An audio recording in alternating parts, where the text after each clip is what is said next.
Hello tout le monde, bienvenue dans ce premier chapitre de Premiere Pro Basics. Aujourd'hui, on va s'intéresser à l'interface et au démarrage de Premiere Pro.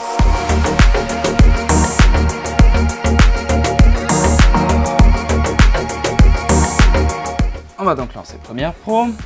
Et une fois que Premiere Pro est lancé, vous avez donc cet écran d'accueil qui vous permet de choisir un projet que vous avez déjà commencé, ouvrir un projet ou de créer un nouveau projet. C'est ce qu'on va faire dans ce cas-là.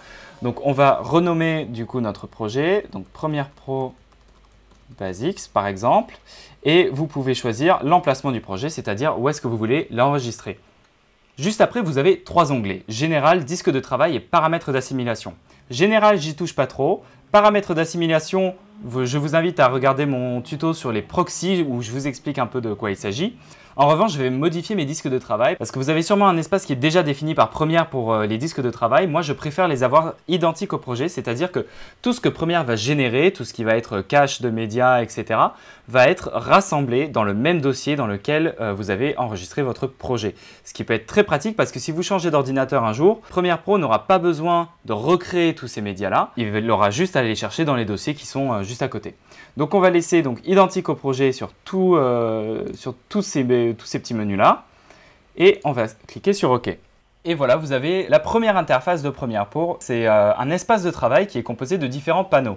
Vous avez donc, en fait, chaque panneau dans Premiere Pro a une fonction, une utilité, tout comme dans Photoshop, Illustrator, After Effects. Tous les logiciels Adobe, en fait, en termes d'interface, marchent de la même façon.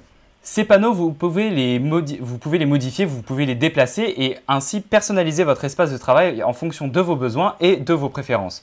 Pour déplacer un panneau, c'est très simple, vous allez cliquer sur le nom du panneau et vous allez le glisser par exemple. Ici, on va le mettre de ce côté-là. Vous pouvez aussi créer des groupes de panneaux. Supposons par exemple qu'on prenne ce panneau ici et qu'on le glisse au milieu du panneau programme qu'on a glissé à gauche avant. Et vous voyez qu'on a maintenant un seul panneau avec deux onglets qui nous permet de sélectionner un affichage ou un autre, que ce soit l'affichage par exemple du panneau projet ou l'affichage du panneau de programme, du panneau de prévisualisation. Et en fait, ainsi de suite, vous allez pouvoir personnaliser votre espace de travail. En l'occurrence, je vais vous montrer comment j'ai personnalisé le mien. Moi, ce que je préfère, c'est d'avoir tout ce qui est projet, médias et on va dire ressources à gauche, en haut à gauche de mon écran. Avoir la fenêtre de prévisualisation au centre de l'écran afin que mon regard soit toujours centré au niveau de l'écran. Et avoir tout ce qui est effets, animation, etc. en haut à droite. Là maintenant par exemple il y a des panneaux qui ne sont pas utiles, donc je vais les faire disparaître, je vais les fermer en cliquant sur ce petit menu et en sélectionnant fermer le panneau. Vous pouvez aussi désancrer le panneau afin de créer une nouvelle fenêtre et importer d'autres panneaux dans cette fenêtre là et créer une toute nouvelle interface par exemple si vous avez un deuxième écran. Et là par exemple les trois onglets que j'ai ici qui forment donc un groupe de panneaux.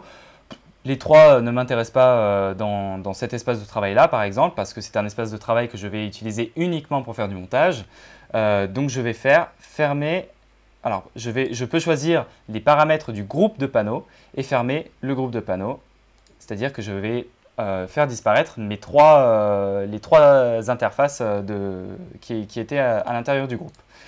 Et donc, aussi simplement que ça, je viens de personnaliser mon espace de travail, un espace de travail que je dédie notamment sur le montage. Vous pouvez aussi créer des espaces de travail dédiés pour l'étalonnage, pour le mix, en choisissant les panneaux appropriés pour ces différents process en fait. Pour afficher plus de panneaux et plus d'interfaces de Premiere, c'est très simple, vous allez dans le menu Fenêtres, et vous avez ici toute la liste des différents panneaux et interfaces qui sont à votre disposition. Vous l'aurez compris, ceux qui sont cochés sont ceux qui sont déjà visibles. Et pour en afficher un, c'est très simple. Vous n'avez qu'à cliquer dessus. Et Premiere Pro va ramener le panneau dans votre espace de travail. Vous pouvez enregistrer différents espaces de travail. Ici, en l'occurrence, c'est un espace de travail que je dédie essentiellement au montage. Je ne vais pas faire du mix, je ne vais pas faire de l'étalonnage, je vais vraiment faire du montage pur et dur, éventuellement mettre mes effets et gérer ces effets-là.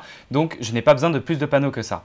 Mais supposons par exemple que je fais l'aller-retour entre un espace de travail qui est prévu pour faire de l'étalonnage et un espace de travail qui est prévu pour faire le mix.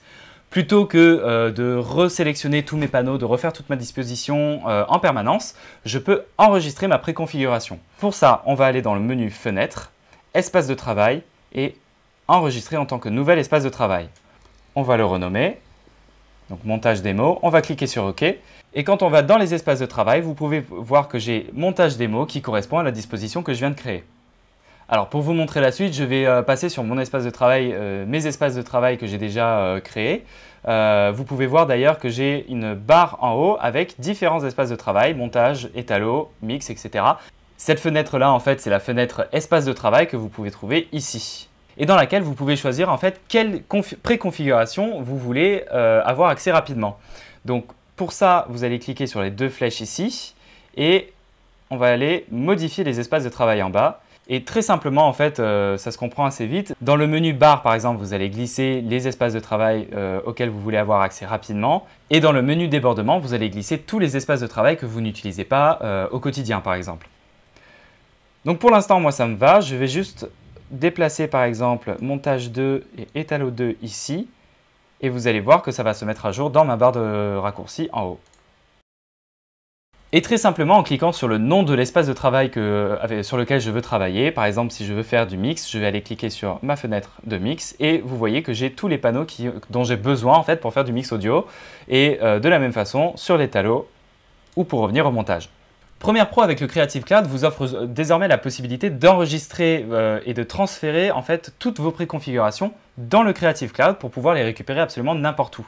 Supposons que vous êtes comme moi, vous êtes un monteur freelance et qu'il vous arrive de monter sur plusieurs ordinateurs, que ce soit à un point A, un point B, un point C. Et plutôt que de passer une demi-heure, trois quarts d'heure à refaire vos espaces de travail, vous pouvez les synchroniser directement depuis le Creative Cloud. Comment faire? Vous allez dans Fichier. Et vous allez sélectionner votre identifiant Adobe, donc en l'occurrence c'est votre adresse mail, et vous allez sélectionner synchroniser les paramètres maintenant. Vous allez choisir transférer les paramètres et en fait transférer les paramètres ça veut dire que Premiere Pro va envoyer toutes les préconfigurations que vous venez de faire dans les espaces de travail, etc. pour les enregistrer sur le Creative Cloud. Et une fois par exemple que vous êtes sur un autre ordinateur, vous allez pouvoir synchroniser les paramètres et télécharger les paramètres pour importer les préconfigurations depuis le Creative Cloud. Alors maintenant, supposons que vous travaillez sur l'ordinateur de quelqu'un qui a déjà une licence Creative Cloud, donc il est connecté avec son Adobe, son compte Adobe. Plutôt que de le déconnecter, vous connecter et lui devoir se reconnecter derrière, vous pouvez importer les paramètres d'un autre compte. Donc dans le même menu, vous avez la possibilité d'utiliser les paramètres d'un autre compte. À partir de là, Premiere va vous dire qu'il a besoin de fermer l'application et de rouvrir le projet sur lequel vous travaillez. Vous allez cliquer sur OK. Et tout simplement, vous allez vous connecter avec votre identifiant Adobe. Et Adobe va tout simplement importer les paramètres de ce compte-là sans déconnecter la personne qui utilise Adobe sur ce compte-là à la base. Voilà, c'est tout pour aujourd'hui, mais personnaliser votre espace de travail est très important parce que ça va vous permettre de gagner du temps dans votre workflow, dans vos process, parce que vous pouvez vous concentrer sur vraiment ce qui est essentiel et garder en vue ce qui vous intéresse dépendamment de ce sur quoi vous travaillez.